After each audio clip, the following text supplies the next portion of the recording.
Assalamualaikum warahmatullahi wabarakatuh. Alhamdulillahirabbil alamin. Wa bihi nasta'in ala umuri dunya waddin. Asyhadu an la ilaha illallah wahdahu la syarika lah. Wa asyhadu anna Muhammadan 'abduhu wa rasuluhul karim. Allahumma shalli wa sallim على نبينا وسيدنا المصطفى محمد وعلى آله وأصحابه أجمعين أما بعد رب اشرح لي صدري ويسر لي أمري واحلل عقدة من لساني يفقهوا قولي. Segala puji bagi Allah, kemudian salawat dan salam kepada Rasulullah, pada keluarga dan seluruh sahabat-sahabatnya. Ya Allah muliakan insyaAllah bapak-bapak, ibu-ibu, jemaah salat maghrib dan isya yang telah berhadir, dan semoga setiap langkah kita, duduknya kita, bahkan diamnya kita tercatat di sisi Allah Subhanahu wa taala. Bapak ibu yang dimuliakan Allah, malam ini insyaAllah malam terakhir kita membahas tentang adabul majlis, tentang adab-adab dalam sebuah majlis. Di pertemuan yang lalu kita sudah membahas beberapa adab di dalam majlis, yaitu hendaknya seseorang berlapang-lapang di dalam majlis, kemudian jangan memisahkan di antara dua orang yang sedang duduk rapat, lalu dia duduk di tengahnya kecuali dengan seizin mereka. Lalu janganlah seseorang duduk dengan gaya yang dilarang oleh Nabi sallallahu alaihi wasallam. Di antaranya yaitu duduk dengan meletakkan tangan kiri ke belakang, bersandar ke tangan kiri ke belakang. Bukan haram tapi jatuhnya ke makruh. Ya, karena Nabi melarang seseorang sahabat untuk duduk dengan meletakkan tangan kiri ke belakang. Sampai Nabi mengatakan, apakah engkau duduk dengan cara duduk yang dimurkai oleh Allah Subhanahu wa taala? Kemudian juga jangan duduk yang sampai terbuka auratnya. Lalu juga dilarang duduk kalau berada di bawah sinar matahari. Jangan duduk setengah dipanaskan oleh matahari, setengahnya dalam keadaan dingin, karena ini adalah majlisnya syaitan, tempat yang disukai oleh syaitan. Begitu nasihat Nabi kepada kita di saat bermajlis. Nah, jadi ini semua hukumnya tidak jatuh ke haram, tapi jatuhnya ke makruh, kecuali mudarat Bapak Ibu maka Allah. Misal kita sakit tulang, tidak bisa duduk dengan lurus, bersandar pun tidak bisa ke dinding, terpaksa kita letakkan tangan kita ke belakang agar bisa duduk dengan nyaman. Bagi orang yang mudarat seperti ini tidak mengapa. Baik, kita sambung pembahasan berikutnya, adab di dalam sebuah majlis, yaitu ijtinab an-najwa al-muharramah. Jauhkan diri atau menjauhlah dari an-najwa. Ini banyak nama anak-anak perempuan diberi nama dengan najwa. Apa itu najwa? Yaitu berbisik-bisik, al-muharramah, dengan bisikan-bisikan yang diharamkan atau dengan cara yang diharamkan. Jadi najwa ini kenapa disebut berbisik-bisik? Karena sesuatu yang dilakukan dalam keadaan sepi antara dua orang, berbicara dalam keadaan komunikasinya antara dua orang, itu disebut najam. Maka kita disebut bermunajat kepada Allah, karena kita di saat itu hanya berbisik-bisik dengan Allah. Jadi waktu kita sebut diri kita bermunajat kepada Allah, itu hanya antara kita dan Allah. Makanya najwa itu bermakna berbisik-bisik. Makna lain juga bisa memohon pertolongan kepada Allah. Nah, bagaimana maksudnya berbisik-bisik yang dilarang dalam majlis? Rasulullah sallallahu alaihi wasallam dalam hadis riwayat Bukhari Muslim dari Ibnu Mas'ud radhiyallahu anhu qala, "Idza kuntum salasah," kata Rasulullah, kalau kalian berjumlah 3 orang, fala yatanaja rajulani dunal akhar, janganlah 2 di antaranya berbisik-bisik lalu meninggalkan yang 1 orang, hatta takhtalitu bin nas, maka selayaknya engkau sama-sama. Nah, artinya kalau ada pembicaraan bersamalah dengan yang lain. Kenapa begitu? Ajal ayyuhzinahu, karena bisa jadi bisikanmu ketika engkau berbisik-bisik itu akan membuat orang ketiga sedih, akan menyedihkannya. Maksud menyedihkan ini enggak mesti nangis, Pak. Bisa jadi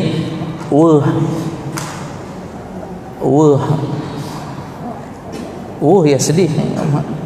Artinya dia berkecil hati. Ada 3 orang duduk, 2 orang berbisik-bisik. Bisa jadi dia sedih, pertama karena tidak dianggap kawan. Duduk bertiga, ternyata tidak dianggap teman setia, tidak dianggap kawan karib, sehingga rahasia hanya dibicarakan berdua. Yang membuat bisa lebih sedih lagi, dia punya anggapan orang ini sedang berbisik berdua untuk dirinya. Jadi ini dilarang oleh Nabi dalam sebuah majlis.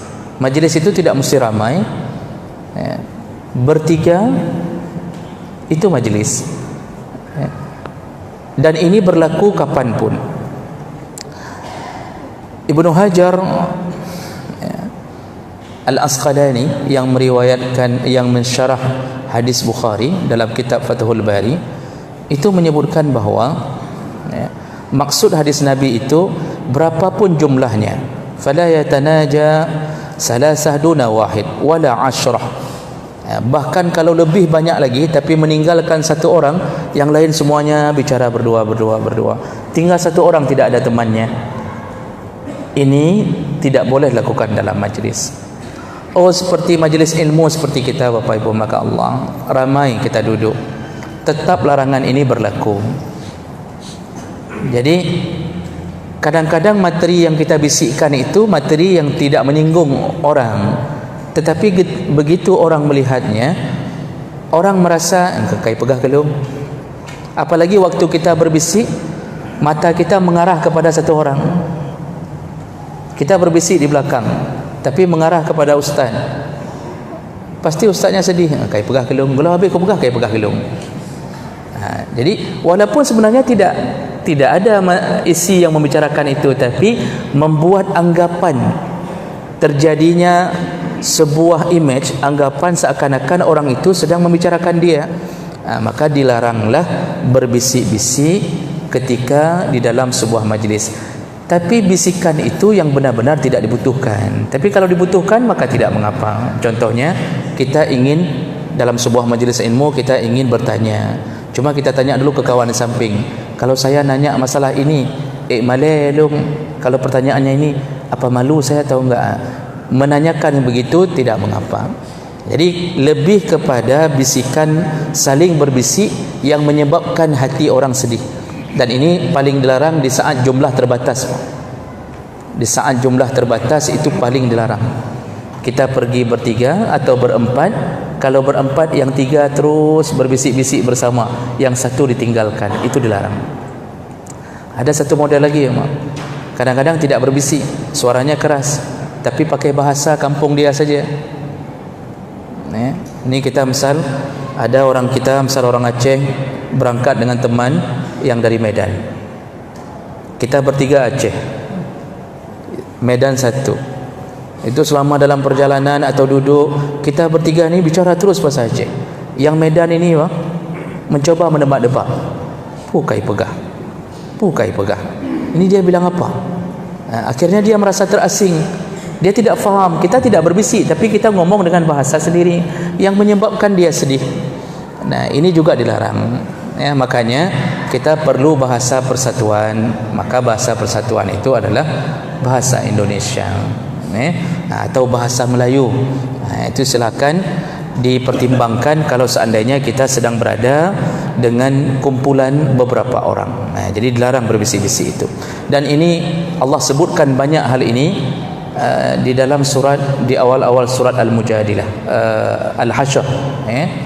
Jadi Allah sebutkan tentang larangan untuk berbisik-bisik. Baik, kemudian Bapak Ibu yang dimuliakan Allah Subhanahu wa taala, dalam majlis berikutnya yang dilarang adalah adamu muhawalatin tasma'u hadis al-akharin. Janganlah berusaha untuk mencuri-curi dengar pembicaraan orang lain. Rasulullah sallallahu alaihi wasallam berkata dalam hadis riwayat Bukhari dari Ibnu Abbas, Rasulullah berkata, "Man istama'a ila hadisi qaumin," barang siapa yang mencuri-curi dengar ila hadisi qaumin, terhadap pembicaraan satu kaum. Mencuri-curi dengar ini kita masang kuping untuk mengetahui rahasia orang.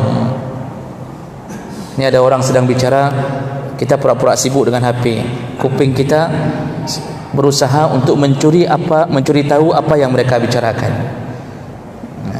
Dan itu dengan dunia teknologi sekarang bisa dilakukan tanpa harus berada di tempat itu. Kita sadap pembicaraan orang.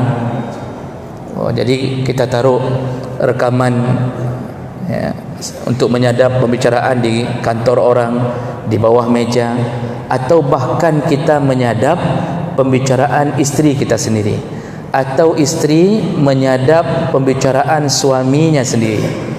Jadi ini muncul karena terlalu cemburu, padahal sifat ini dilarang. Cemburu baik, tapi terlalu cemburu sampai menyiksa-nyiksa diri, pakai rekaman di dalam mobil, takut karena khawatir atau curiga suami menaikkan perempuan yang lain misal di dalam mobil, lalu dia pasang penyadap. Ini dilarang. Ini akan menjadi kesempatan bagi syaitan untuk menghancurkan rumah tangga.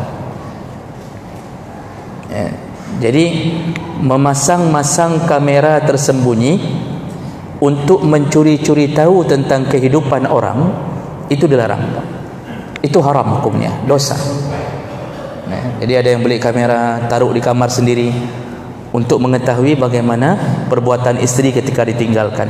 Malah ini membuka pintu syaitan. Makanya dilarang terlalu cemburu tanpa ada bukti. Dan tidak perlu kita cari-cari. Bahkan kalau kita buka kitab-kitab muasirah yang modern, kalau ditanya tentang bolehkah istri memeriksa isi HP suami, semua ulama menjawab tidak dibolehkan. Oh, suami selingkuh, kalau selama tidak ada bukti, maka itu urusan dia dengan Allah Subhanahu wa taala. Oh, selama suami masih memberikan nafkah kepada istri, malam masih pulang, pagi dia selingkuh, itu urusan dia dengan Allah Subhanahu wa taala. Istri tidak dialirkan dosa dengan perbuatan dosa suami, selama istri tidak mendukung dosanya suami. Jadi jangan nyiksa-nyiksa diri dengan menyadap-nyadap pembicaraan orang. Padahal kalau kita tidak sadap, kita aman, hati kita aman. Oh, dia bicarakan kita di belakang, dia kumpul di kedai kopi bicarakan kita, dia burukkan kita, dia fitnah kita, maka amalnya banyak kebaikan, salatnya, zakatnya, puasanya. Dan ketika dia berada di hadapan Allah, maka muncullah orang-orang yang pernah dia sakiti. Dia melakukan apa? Dia pernah mengupat fulan, safaka dima'a hadza, dia pernah menumpahkan darah fulan, dia pernah bunuh orang, dia pernah pukul, dia pernah zalimi orang, dia pernah tidak bayar hutang orang, macam-macam berhadapan dengan manusia. Lalu kemudian Rasulullah mengatakan, Allah adili orang ini, harus membayar semua kezaliman yang dia lakukan, termasuk merendahkan kehormatan sesama muslim. Itu waktu Rasulullah pulang dari haji wada', Kan Rasulullah mengatakan sesama muslim itu adalah saudara. Haram hukumnya mengganggu hartanya, darahnya, kehormatannya. Wa irdih, haram mengganggu kehormatannya. Jadi tidak boleh mengganggu kehormatan, merendahkan sesama muslim, baik melalui WA, melalui Facebook, ataupun dengan cara memfitnah, menyebarkan berita bohong terhadap diri seorang muslim. Haram hukumnya. Jemaah belaka Allah, nanti di akhirat Allah ambil pahala dari orang ini, salatnya, zakatnya, lalu Allah berikan kepada orang yang disakiti di dunia. Termasuklah yang disakiti gara-gara dibicarakan di belakang atau pernah disadap pembicaraannya. Dan ketika amal baik sudah tidak mampu untuk menutupi kekurangan, menutupi kesalahannya, maka Allah ambil dosa-dosa orang yang mengadu, ditimpakan kepadanya. Maka dia yang membawa amal selayak surga, tapi kemudian ternyata ujungnya neraka, gara-gara terlalu banyak menyakiti perasaan sesama muslim dengan berbagai cara. Maka lebih bagus diam saja. Kalau tidak bisa bicara yang baik-baik, diam saja. Billah wal yaumil akhir falyaqul khairan aw liyasmut. Karena siapa yang masih beriman kepada Allah dan hari akhir, maka bicaralah yang baik-baik saja atau diamlah. Nah, Nabi menyebutkan, barang siapa mencuri-curi dengar, menyadap pembicaraan satu kaum, wahum lahu karihun, dan kaum itu tidak rela, kaum itu tidak rela pembicaraannya disadap. Tiba-tiba sudah muncul isi pembicaraan rahasia orang, kita curi-curi dengan berbagai cara. Au yafirruna minhu, atau mereka melarikan diri dari orang ini. Artinya karena tidak senang orang yang disadap ini melarikan diri dari dia. Ini maknanya tidak senang dengan perbuatannya. Apa janji Nabi? Sabba fi uzunaihi al-anak yaumal qiyamah.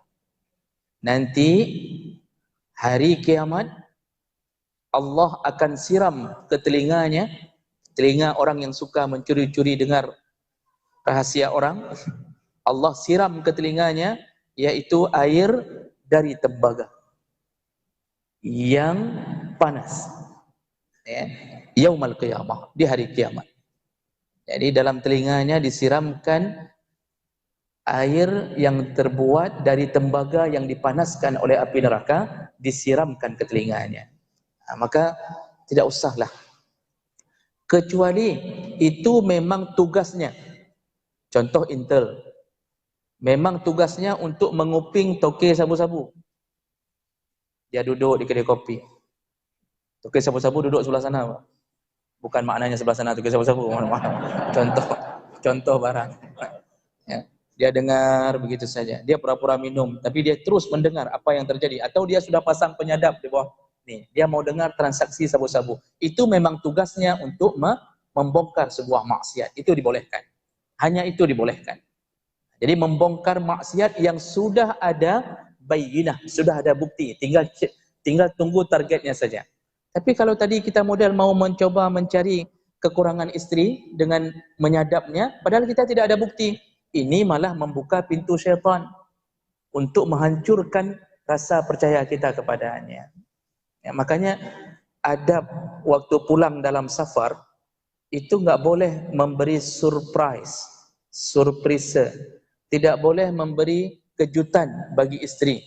Tiba-tiba pulang, hana kepegah sapu, tiba-tiba pulang. Itu saja pun dilarang, Pak.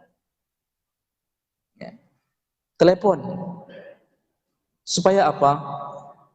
Jangan sampai syaitan memanfaatkan. Jangan sampai kita terbayang-bayang, sengaja aku pulang tiba-tiba, yang aku nak nging, betul Tuhan. Kalau ada bukti sebelumnya, maka mencari target tidak mengapa. Tapi kalau dibayang-bayangi dengan rasa cemburu buta, tidak ada bukti, cuma dengar isu-isu, tidak perlu mencari-cari. Nah, ini dilarang dalam majelis mencuri-curi dengar. Berikutnya, selama di dalam majelis, al-hirsu ala zikrillah wassalat ala nabi. Ketika kita berada dalam satu majelis, perbanyaklah untuk berzikir kepada Allah dan bersalawat kepada Nabi. Rasulullah sallallahu alaihi wasallam mencela orang yang duduk tapi tidak menyebut sama sekali di dalam pembicaraannya tentang Allah. Jadi enggak ada sama sekali donya betul Pak. Jadi bicaranya tentang bisnis, proyek, duduk rame-rame, rapatnya tentang dunia tanpa sedikit pun urusan akhirat. Nabi mencelanya sampai Nabi menyebutkan, "Ma min qaumin yaqumuna min majlis la yazkuruna Allah Ta'ala fihi." Kalau ada satu kaum yang bangun dari satu majlis, selesai dari satu majlis dan dia la yazkuruna Allah, tidak sama sekali menyebut-nyebut tentang Allah di dalam pertemuan itu. Enggak ada sama sekali menyebut-nyebut tentang kebaikan, tentang hal-hal yang disuruh dalam agama, walaupun itu hanya sentilan atau selingan dalam urusan. Maka illa qamu an misli jifati himar. Mereka itu sama seperti bangkai himar yang bangun, bangkai keledai yang bangun. Artinya tidak bermakna, sudah bau tidak bermakna. Keledai mati, lagi keledai mati yang bangun. Ya, artinya dia menimbulkan bau yang tidak sedap dan tidak bermanfaat bagi orang lain. Alaihim hasratun yaumal qiyamah. Maka pertemuannya, majlis itu nanti akan membuat kerugian di hari kiamat. Makanya dilarang duduk yang hanya mempucap. Kita hari ini sudah membangun peradaban seperti itu. Duduk, Pak, mohon maaf saya katakan, duduk di kedai kopi 3 jam, Pak, duduk. Dia pukul cakra-cakra, Pak. Entah apa, materi tidak ada. Jadi tidak ada apa-apa, duduk, tidak ada bicara Allah, tidak bicara agama, tidak ada dakwah, tidak ada nasihat, tidak ada apapun. Jadi hanya duduk, masing-masing lebih parah lagi dengan HP. Duduk 2 jam sama-sama pegang HP, kan bangai, kan kena apa di rumah. Jadi Bapak Ibu maka Allah Subhanahu wa taala bicara urusan ini, misal kita bicara masalah proyek atau kita bicara masalah bisnis, paling kurang orang beriman pasti tersentil tentang Allah. Oh ini enggak boleh, nya haji lagi nian. Ini kita sudah mulai masuk menipu nih. Kalau begini ceritanya menipu ini dilarang oleh agama. Begitu sudah ada tentang Allah. Ini tidak betul-betul dunia. Maka mereka seperti keledai mati bangun dari satu majlis. Nanti di hari kiamat mereka merugi membuat majlis seperti itu. Jadi pengajian ini bukan membangkrutkan kedai kopi, tetapi jangan buat majlis yang tidak bermanfaat hanya dengan duduk berjam-jam di satu tempat. Nah, kenapa saya sebutkan kedai kopi? Karena peradaban kita kedai kopi, Pak. Semua urusan diselesaikan di kedai kopi. Jadi makanya ini satu hal yang perlu kita introspeksi diri. Berikutnya, sedikit lagi Ustaz. Baik temat mic lah, sedikit lagi. Harus saya habiskan malam ini. Tarkul jidal wat tamari. Dalam satu majlis ilmu, berusahalah meninggalkan al-jidal, berdebat atau debat kusir, at-tamari, berdebat kusir. Jadi kalau bertanya boleh, tapi kalau sudah mulai pertanyaan itu hanya untuk menimbulkan perdebatan, jadi sengaja mancing. Pertanyaan memancing agar ribut. Ini orang ini bukan orang yang baik. Rasulullah sallallahu alaihi wasallam menyebutkan, "Ana za'imun bi baitin fi rabadil jannah." Aku jamin akan mendapatkan surga di pinggir-pinggir surga. Mendapatkan rumah di pinggiran surga.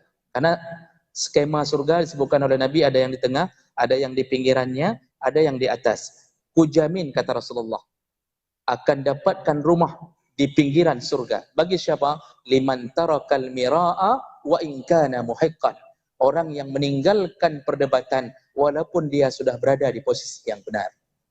Dia sudah sebutkan ayatnya, sebutkan hadisnya, dia sebutkan perkataan ulama, cuma tetap hang dengar cik. Sukanya memang suka berdebat, tapi begini. Nah, di saat itu orang yang berilmu tinggalkan. Makanya Imam Syafi'i mengatakan, aku tidak bisa menang kalau berdebat dengan 10 orang bodoh. Hang menang ya. Karena hang dengar. Punya kita enggak dengar, punya dia harus kita dengarkan, maka tinggalkan. Jangan sampai mirah gelinyum-gelinyum gara-gara urusan berdebat. Jadi berdebat itu tidak diutamakan kecuali sesama orang berilmu untuk mencari jawaban. Jadi orang berilmu itu kalau berdebat tidak menimbulkan kemarahan, penuh dengan adab. Penuh dengan adab. Tapi kalau berdebat dengan orang bodoh, itu mudah tunjuk ke atas muka apa? Lalu mempermalukan orang di hadapan. Saya sering kali menasihati di beberapa masjid, baik dapat malai gob di ke kawan ramai. Khatib datang Jumaat di tempat kita. Bukan sebuah hal yang hebat di saat kita memperingatkan khatib dengan gaya yang tidak beradab. Dan tunjuk muka khatib, ulang 3 rukun khutbah. Seakan-akan waktu dia bilang itu, ada sebuah kebanggaan bisa menurunkan khatib hari itu. Dia tidak tahu di sisi Allah dia orang terburuk. Menampakkan kebodohan ilmunya di hadapan orang banyak. Datang ke khatib, pengurus, orang yang ditunjuk bertanggung jawab. Bilang baik-baik, Ustaz, Tengku, salawat tinggal, mohon diulang. Masya Allah, adab luar biasa. Atau kasih kertas, tulis salawat tinggal, mohon diulang. Nah, makanya kalau khatib diperingatkan dengan cara yang buruk, kemungkinan khatib yang modelnya memang model keras Pak, itu akan membanting balik. Dia mengatakan, hai aku ulangkah, kaikkah. Bukan hebat takkah, Kalau sudah begitu ribut, akibat kebodohan orang-orang yang memperingatkannya. Makanya jangan suka berdebat di dalam majelis ilmu. Ya. Baik, dua yang terakhir Ustaz. Berikutnya, idza qama ahadun min majlisihi summa raja'a fiha fahuwa ahaqqun bihi.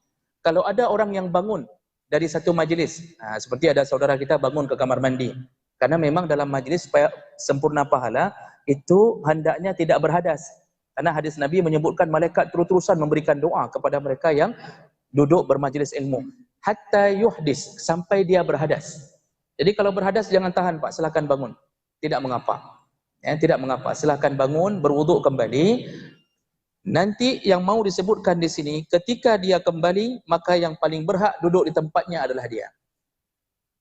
Jadi jangan sampai waktu dia kembali itu sudah ada orang mengisi tempatnya. Rasulullah sallallahu alaihi wasallam menyebutkan, ar-rajul ahaqqun bin majlisihi. Seseorang lebih berhak untuk menempati bekas tempat dia duduk. Wa in kharaja li hajatihi. Kalau dia keluar dari majlis untuk menunaikan hajatnya, kencingkah, berwuduk ulangkah, summa ada, lalu dia kembali ke tempat itu, fahuwa ahaqqu bi majlisihi, maka dia lebih berhak untuk mendapatkan kembali bekas tempat duduknya. Nah, jadi waktu ada orang bangkit enggak perlu kita isi dulu kecuali dia pulang, tidak balik kembali. Nah, berikutnya Bapak Ibu maka Allah Subhanahu wa taala, ya, perbanyaklah istighfar selama dalam majlis. Ini kita dengar ilmu tapi mulut kita diutamakan untuk terus-terusan beristighfar. Kenapa?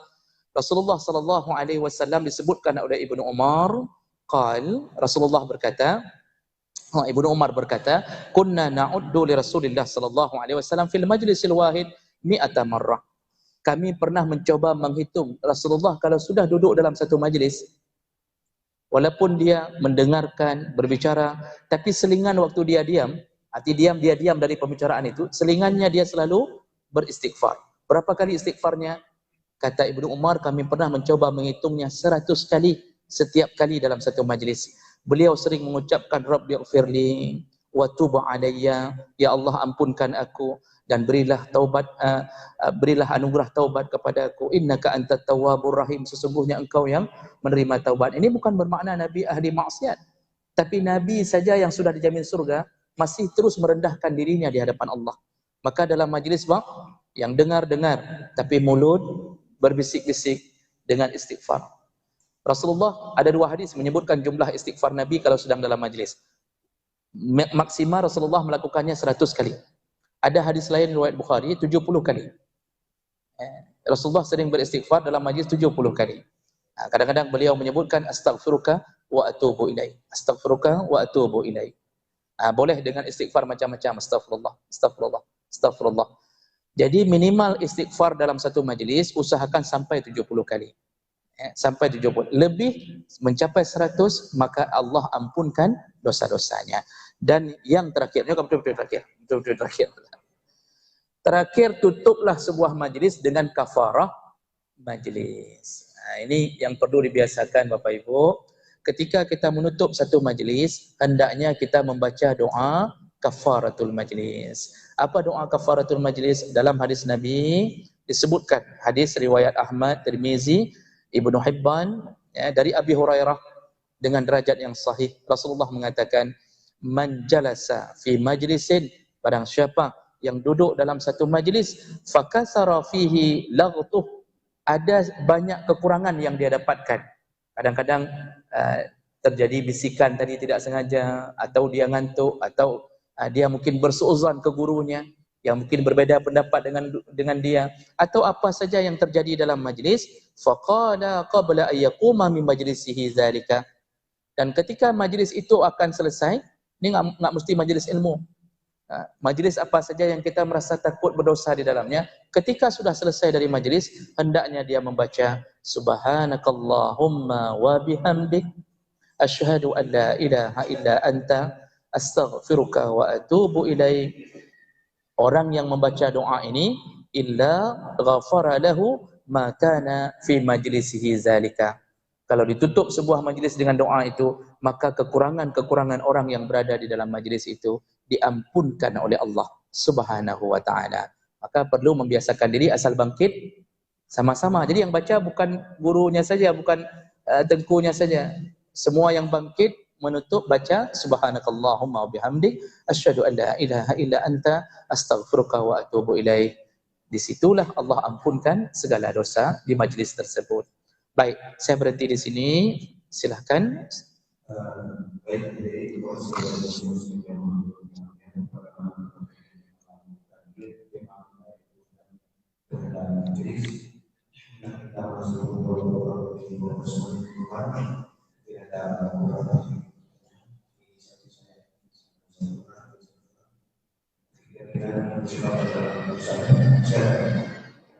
Assalamualaikum warahmatullahi wabarakatuh. Waalaikumsalam warahmatullahi wabarakatuh.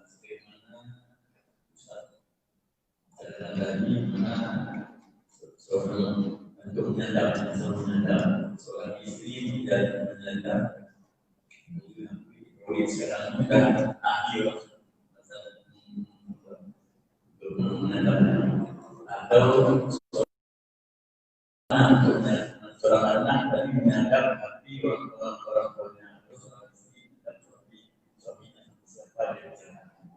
Ini bagaimana yang Assalamualaikum warahmatullahi wabarakatuh. Saya di sana seperti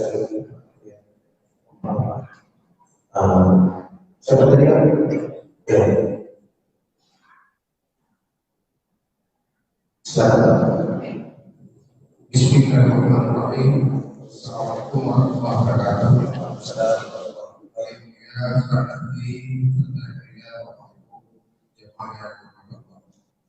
Sedikit pertanyaan Ustaz mengenai kadang-kadang kita sering ini memang outfit.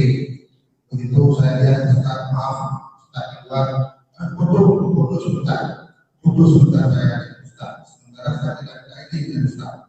Ini bagaimana hukumnya? Begitu juga dengan ulama.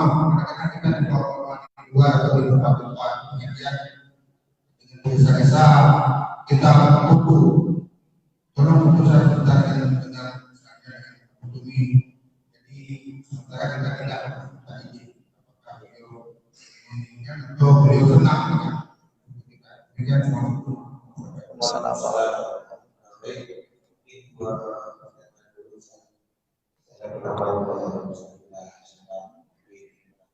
Baik, terima kasih banyak Bapak-bapak atas pertanyaannya. Pertanyaan yang pertama tentang menyadap pembicaraan, apakah istri menyadap pembicaraan suami atau suami menyadap pembicaraan istri. Tadi saya sudah beri mukadimah bahwa perbuatan ini dilarang, ya, karena bisa membuka jalan bagi syaitan untuk menghancurkan rumah tangga. Kenapa begitu? Kalaupun suami ternyata punya istri yang lain, yang kita sadap pembicaraannya dalam mobil contohnya, untuk mengetahui apakah dia benar atau tidak. Kalaupun benar, kalau itu kasusnya, toh dia tidak melakukan dosa. Kalau itu kasusnya, ternyata dia sudah punya istri yang lain, toh dia tidak melakukan dosa. Cuma dia bisa jatuh dosa di saat ketika dia melakukan itu tapi tidak adil pada istri yang pertamanya. Jadi hal-hal begitu bahkan bisa membuat kita terpuruk di dalam jebakan syaitan. Begitu kita dapat hasil sadap, ternyata benar suami bicara-bicara tentang dengan seorang perempuan contohnya.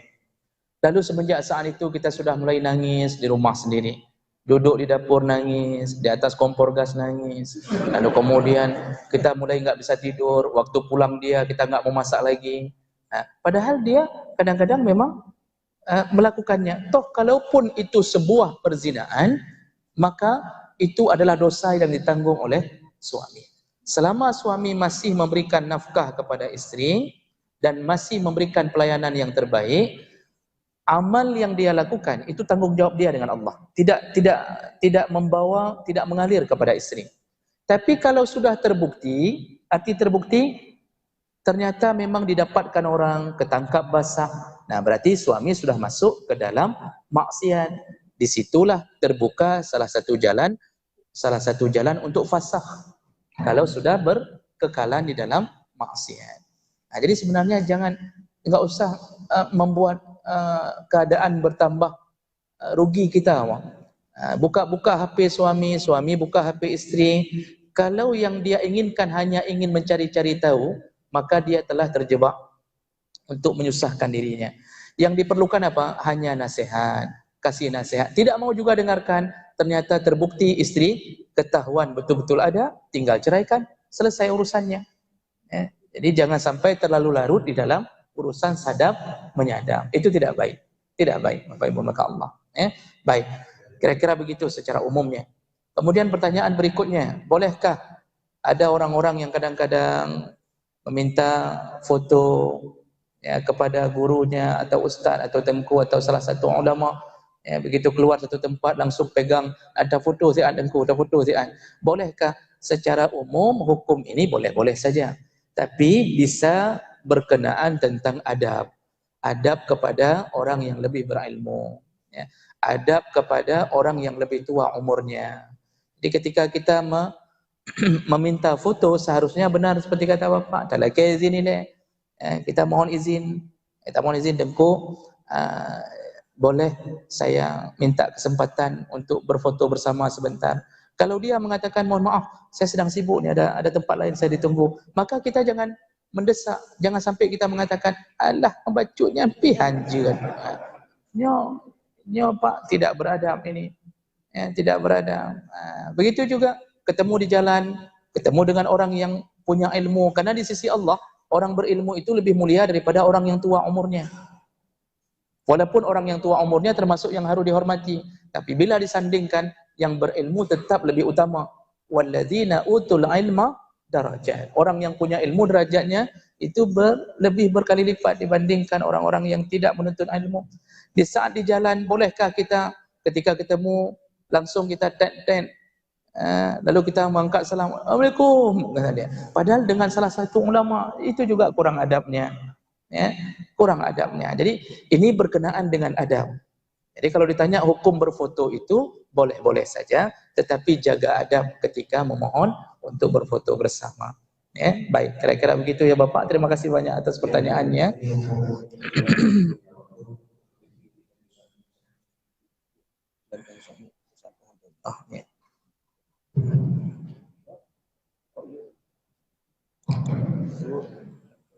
Masih ada Bapak?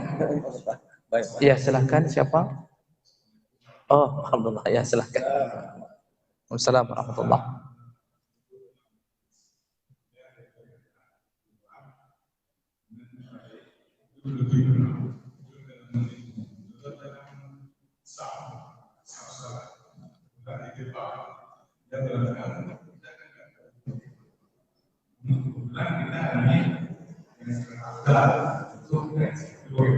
Baik. Yang kedua, itu dalam membentuk suatu majelis ubat atau ubat. Kita lihat ibadahnya kebanyakan dia belum mulai.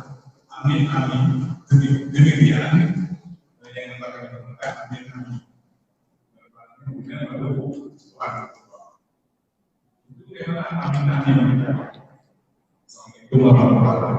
Waalaikumsalam warahmatullahi wabarakatuh. Baik, terima kasih banyak Bapak atas pertanyaannya. Yang pertama, kalau dalam majlis orang berangkat ke kamar mandi, wuduk kembali, begitu balik, dia lebih berhak untuk menempati tempat bekas duduknya tadi. Itu kata Rasulullah SAW. Nah, bagaimana kalau urusannya dengan saf?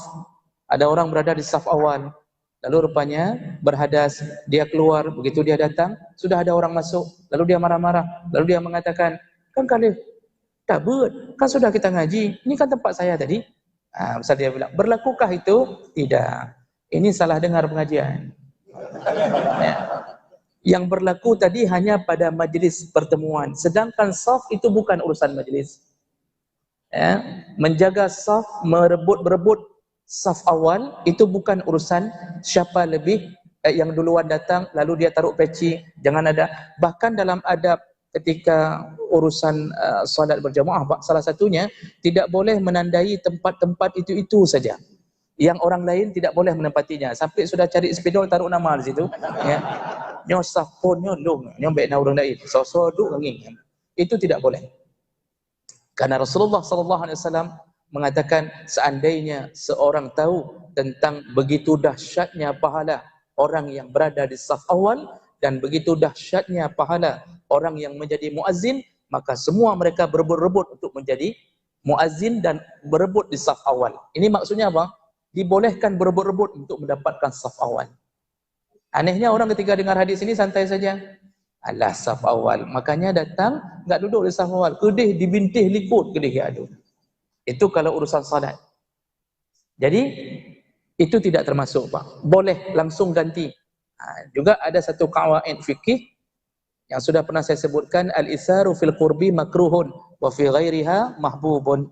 Mendahulukan orang lain dalam urusan ibadah makruh. Mendahulukan orang lain dalam urusan ibadah makruh, tapi dalam urusan selain ibadah mahbub, disukai. Ngantri di kantor pos, ada nenek tua, suruh maju duluan, kasihan dia. Kita berdiri di dalam bus, kita duduk, ada orang hamil, utamakan dia. Tapi urusan ibadah, berebut-rebut siapa duluan. Wuduk, berebut-rebut siapa duluan. Cuma muazzin, walaupun disuruh berebut juga, tapi jangan berebut. Karena kacau masjid. Kacau masjid. Memang suara kita cantik, tapi lebih cantik tidak bersuara. Jadi, oleh karena itu, tidak berlaku pada saf. Yang terakhir,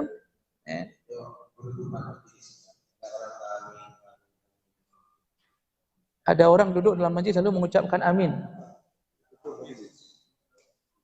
Oh.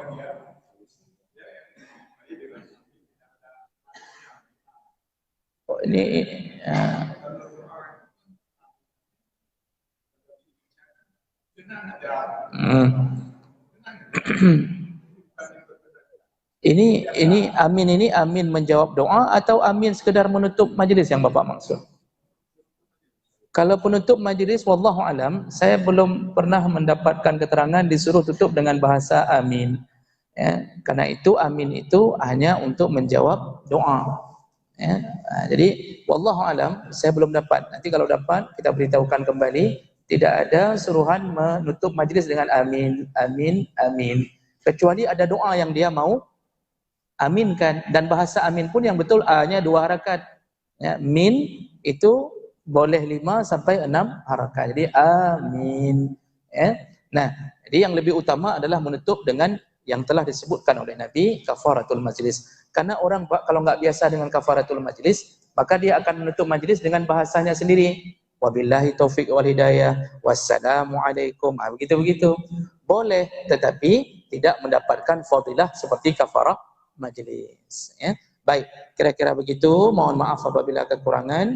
Kita tutup dengan kafarah majlis. Subhanakallahumma wa bihamdik, asyhadu an la ilaha illa anta, astaghfiruka wa atubu ilaik. Wassalamualaikum warahmatullahi wabarakatuh.